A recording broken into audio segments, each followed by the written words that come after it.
Prime Minister Narendra Modi today attended the valedictory ceremony of the centenary celebrations of Delhi University. Mr. Modi reached university by Delhi Metro. He also interacted with the students at the university.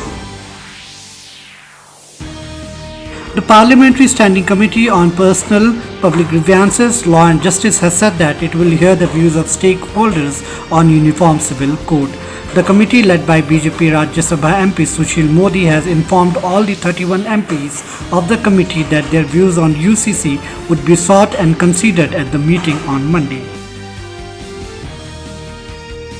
Russian President Vladimir Putin has said that Prime Minister Narendra Modi's Make in India concept has had a visible effect on Indian economy.